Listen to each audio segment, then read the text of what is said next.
one of the things that I was really understanding was the impact that my home had in this journey, my wellness journey, and having a home that was a true refuge and reprieve, my own little sanctuary. And you know what I decided to do, instead of just doing, you know what I mean? Like, I felt horrible. Trust me, I really wanted to do nothing, but I leaned into my home more than I ever had before. And I just wildly transformed my house. At every opportunity, the first floor, the second floor, my kids' bedrooms. And a lot of people really looked at me like I was nuts, but it was like this light bulb moment went off. Like, man, our homes are it's not just this fun thing that I want to do because it's like this little happy spot in my heart. It is so much more than that.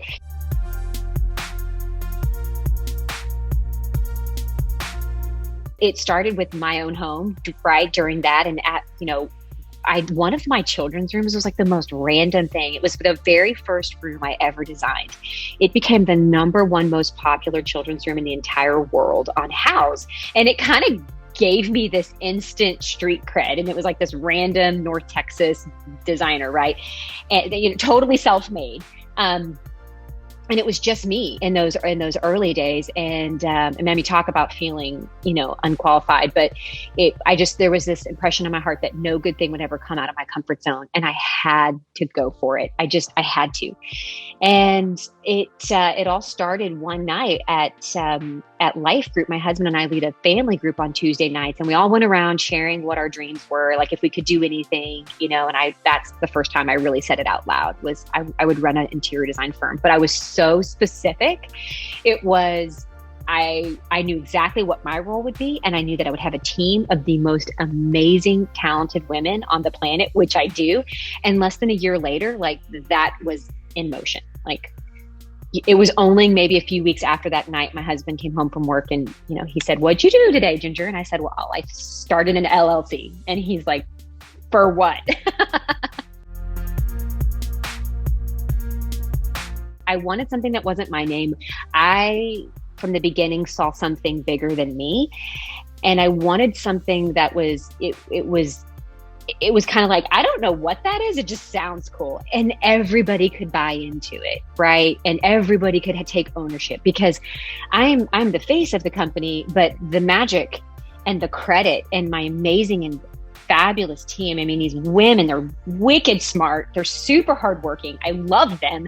And our name, everybody gets to take part, and it's not just Ginger Curtis Interiors.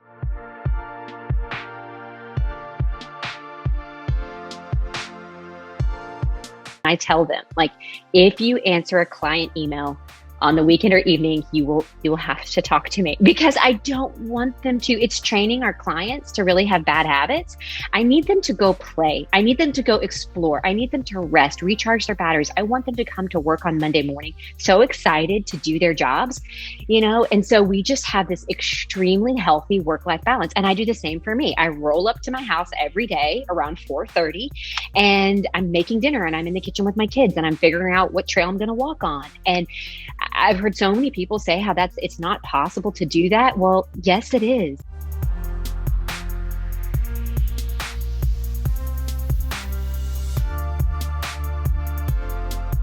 I completely believe in having a niche, and I don't want to be good at everything. I want to be the absolute expert at a few things and really just crush that. And I want to spend all my time and energy constantly learning that subject, those colorways, that palette, right? And there's still thousands of options within this lane that I've created for myself. But then what happens is I develop a very, very strong brand voice, and then people start knowing us for that brand.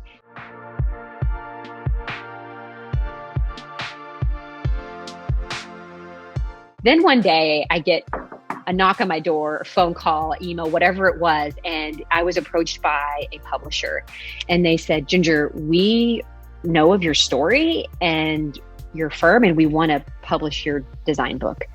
And I just thought, are you crazy? What are you talking about? A design book?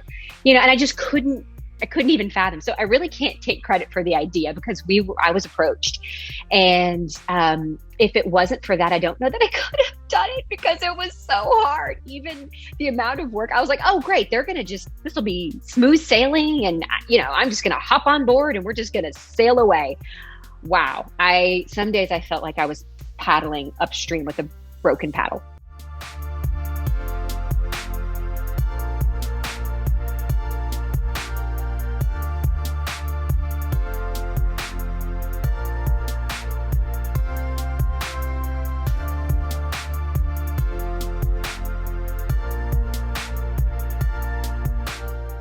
The first few years that I started the business, I was 10 feet underwater and I was in a really difficult place and I wanted to quit. Like every day I was thinking how I could create my exit plan, which was really, really sad. I worked so hard to build it at year 2 and at year 3.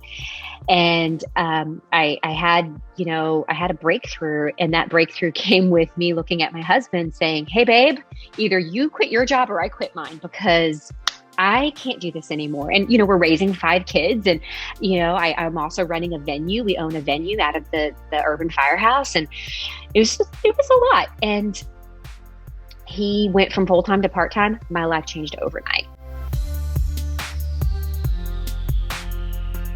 Over the years of running a business and the challenges that I have faced and the solutions that we have found and the massive lessons that I have learned, I'm like, I cannot keep that to myself. That is transferable. And I want to, help create a wind in other women's sails so that they can go to the places that they're called to go and not get stuck because they don't have that teaspoon of encouragement. Just like my 5th grade teacher, she said, Ginger, you can do it.